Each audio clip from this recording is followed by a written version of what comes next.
The CIA operated a network of gaming sites and even a Star Wars fan page.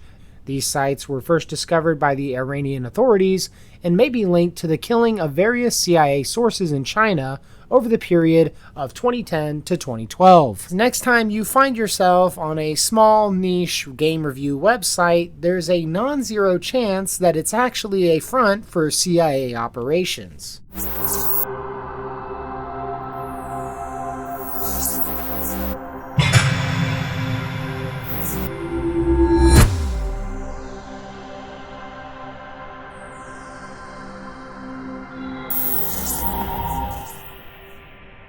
Hello, fellow travelers, and welcome to the Hardlight Network. It's no secret that online gaming is host to many colorful characters in addition to your average gamer, from racists and hackers to PDF files and apparently CIA agents. That's right, guys. Apparently, when your personal CIA agent isn't using US tax dollars to catfish incels into committing mass atrocities, they're apparently running video game review websites. Honestly, I wish I could tell you guys that I'm surprised, but I've been on the internet long enough where this is basically just another Tuesday. In today's video, we're going to be talking about how a security researcher uncovered a network of CIA-operated video game websites. But before we get into today's video, guys, do me a solid and hit that like button, subscribe so you don't miss out on any of the content that I've got coming up for you guys in the future, and also leave a comment down below with your call sign and activation code. Also, if you want to support this channel further, there are super thanks and memberships options down below. Be sure to join the channel today for access to exclusive content and perks that you can't get anywhere else. But without any further ado, let's get into today's article. And once again, today's reading comes to us from PC Gamer and is entitled, "The CIA Operated a Network of Gaming Sites and even a Star Wars fan page that were part of one of its worst ever intelligence catastrophes." Head to the URL starwarsweb.net and you may be somewhat surprised to find yourself on the Central Intelligence Agency homepage. But check it out on the Wayback Machine in December of 2010, which is when it first appeared, and you'll find what looks to be a fairly standard Star Wars fan page. There's a kid with a lightsaber at the top, the tagline, "Beyond the Unknown," as well as "May the Force be with you," links to various other Star Wars resources, and for some reason, Master Yoda is recommending Star Wars Battlefront 2, Star Wars The Force Unleashed 2, LEGO Star Wars 2, and Star Wars The Clone Wars Republic Heroes. Like these games, you will, runs the text alongside. This site, unearthed by security researcher Ciro Santilli and first reported on by 404 Media's Joseph Cox, is one of hundreds created by the CIA from around 2010, and part of a network that was used to covertly communicate with CIA assets abroad.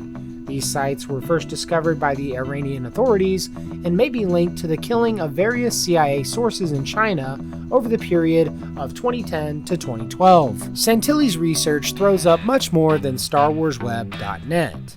The majority of the sites Santilli has identified as being in this network seem to be news sites, with a smattering focused on areas like sports, music, and gaming. Among the gaming URLs involved are havenofgamers.com, hitpointgaming.com, activegaminginfo.com, myonlinegamesource.com, and kingsgame.net. To take the first example, havenofgamers.com can be viewed on the Wayback Machine, promising, quote, "the latest game reviews, previews, and videos." It claims, quote, "nobody knows games and gamers like the Haven of Gamers." Features a sidebar of legitimate gaming outlets and a few categories for reviews, trailers, and previews. It's not going to be giving IGN any sleepless nights, but at a glance, it does seem like a generic gaming site. Santilli says the languages used across the site suggest they were targeting users in Germany, France, Spain, and Brazil. Quote, "It reveals a much larger number of websites," says Santilli. "It gives a broader understanding of the CIA's interests at the time, including more specific democracies which may have been targeted, which were not previously mentioned, and also a statistical understanding of how much importance they were giving to different zones at the time.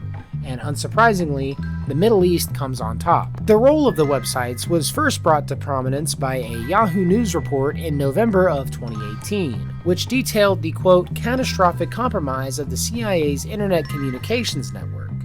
A quote from that article. According to the former intelligence official, once the Iranian double agent showed Iranian intelligence the website used to communicate with his or her CIA handlers, they began to scour the internet for websites with similar digital signifiers or components, eventually hitting on the right string of advanced search terms to locate other secret CIA websites.